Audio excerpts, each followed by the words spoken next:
નક્કી થઈ ગયું આમાંથી જ મૂર્તિ બનાવવાની. મૂર્તિ બનાવવાની વાત નક્કી થઈ, પણ હવે મૂર્તિ બનાવવી કેવી? બનાવે કોણ? કોણ બનાવશે આ મૂર્તિ? બધાને ચિંતા હતી. અને ત્યારે આકાશવાણી થઈ કે ચિંતા ન કરશો, તમારી વચ્ચે રહેલો એક રાહબર, એક વૃદ્ધ માણસ આ મૂર્તિનું નિર્માણ કરશે. આ વેદીની ચારેય દિશાઓને આચ્છાદિત કરી દો, એટલે કે એને બંધ કરી દો. અને ખાસ ધ્યાન રહે, આ મૂર્તિ વખતે ભગવાન નારાયણે આકાશવાણી દ્વારા જે કહ્યું એ સ્કંદ પુરાણમાં લખ્યું છે કે આ મૂર્તિ જ્યારે બને ત્યારે એને 15 દિવસ બનતા વાર લાગશે. મૂર્તિને બનાવતા 15 દિવસ થશે. અને જ્યાં સુધી મૂર્તિ બને ત્યાં સુધી આપ સૌ લોકો બહાર એટલા બધા વાજિંત્રો વગાડો, એટલા બધા ગીત ગાઓ કે મૂર્તિને ટાંકવાનો અવાજ બહાર ન આવવો જોઈએ. મૂર્તિને ટાંકવાનો અવાજ બહાર ના આવવો જોઈએ. કેમ? તો કહે છે કે મૂર્તિના ટાંકણાનો અવાજ જેટલા લોકોના કાનમાં પડશે એ બધા જ બેરા થઈ જશે.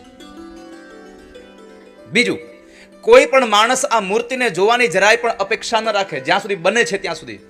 જેને મેં નિમિત્ત બનાવ્યો છે એ જ માણસ ખાલી મૂર્તિ બનાવવા માટે મૂર્તિને જોવે, બાકી કોઈ માણસ આ મૂર્તિને જોવે નહીં. જો કોઈ માણસ આ મૂર્તિને જોશે તો સદૈવને માટે અંધાપો પામશે. એટલે તો મૂર્તિ બહુ ઓછી બનતી હોય ત્યારે લોકોને ઓછા જવા દે છે. મૂર્તિ હંમેશા ભીતરમાં બનતી. જે મૂર્તિમાં પ્રાણ પૂરવાનો છે એ મૂર્તિમાં તમને ક્યારેય સામે, એ તમારી સામે કામ નહીં. ભગવાનની મૂર્તિ નિર્માણ થઈ, એમાં 4 મૂર્તિઓ છે. અહીંયા દર્શન કરવા ગયા તમે? 4 મૂર્તિઓ છે. કેટલી છે? કઈ કઈ? ભગવાન 4 સ્વરૂપ અહીંયા છે. ભગવાન નારાયણ એટલે કે જગન્નાથ કહો, નૃસિંહ કહો, ભગવાન બલરામજી, સુભદ્રાજી, અને એક ભગવાનનું ચક્ર.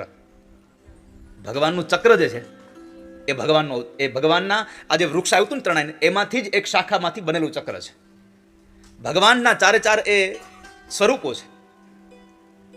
એ 4 સ્વરૂપો અહીંયા બિરાજમાન થયા.